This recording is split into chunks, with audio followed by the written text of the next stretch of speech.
ಖಂಡಿತ ನಿಮ್ಮ ಮಾಧ್ಯಮದಲ್ಲೇ ಬಂದಿರೋದು ನಾನು ನೋಡಿದ್ದೀನಿ. ನಾನು ಆ ಥರ ಯಾರೂ ಒತ್ತಡ ಮಾಡೋಕ್ಕೆ ಹೋಗಿಲ್ಲ. ಪರ್ಟಿಕ್ಯುಲರ್ಲಿ ಎಲ್ಲೋ ಒಂದು ಕಡೆ ಮಾಧ್ಯಮದಲ್ಲಿ ನನ್ನನ್ನು ಅಂತೇಳ್ಬಿಟ್ಟು ಅದು ಒಂಥರ ಬಂತು. ಅದು ಆ ಥರ ನಾನು ಯಾವುದೂ ಇಲ್ಲ. ನಾನು ಅವ್ರು ಭಾಳ ಸ್ನೇಹಿತರು, ಇಲ್ಲ ಅಂತ ಇಲ್ಲ. ಈ ಥರ ಮಾಡುವಾಗ ಯಾರು ಅವರು ಇದು ಮಾಡ್ತಾರೆ? ಅವ್ರ ಪರ ಯಾರು ನಿಂತ್ಕೊತಾರೆ ಹೇಳಿ? ಈ ಥರ ಮಾಡಿದಾದ್ಮೇಲೆ ಯಾರು ಅವ್ರ ಪರ ನಿಂತ್ಕೊತಾರೆ? ತಪ್ಪೇ. ಉಪ್ಪು ಕುಡಿಯೋ ನೀರು ಕುಡಿಲೇಬೇಕು ತಾನೆ, ಯಾರನ್ನ ಇರಲಿ, ಎನಿಬಡಿ. ನಾನಿದ್ರು ಅಷ್ಟೇ, ದರ್ಶನ್ ಇದ್ದರೂ ಅಷ್ಟೇ, ಇನ್ನೊಬ್ಬ ಇದ್ದರೂ ಅಷ್ಟೇ, ಯಾರಿದ್ರು ಅಷ್ಟೇ.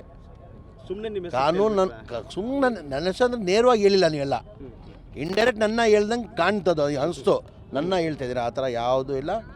ಅದು ಏನಿದೆ ಕಾನೂನು ಚೌಟಗಳಲ್ಲಿ ತನಿಖೆ ನಡೀತಾ ಇದೆ. ಈಗ ಅವ್ರನ್ನ ಜೈಲಿಗೆ ಕಳಿಸಿದ್ದಾರೆ. ನ್ಯಾಯಾಲಯ ತೀರ್ಮಾನ ಮಾಡ್ತೀವಿ. ಯಾರು ಮಾಡಿದ್ದಾರೆ? ಯಾರು? ಅವ್ರವ್ರ ಅಭಿಪ್ರಾಯ ಅವ್ರು ಹೇಳಿದ್ದಾರೆ, ನನ್ನ ಅಭಿಪ್ರಾಯ ನಾನು ಹೇಳಿದ್ದೀನಿ. ಅವ್ರ ಅಭಿಪ್ರಾಯ ಅವ್ರು ಹೇಳಿದ್ದಾರೆ, ನನ್ನ ಅಭಿಪ್ರಾಯ ನಾನು ಹೇಳಿದ್ದೀನಿ.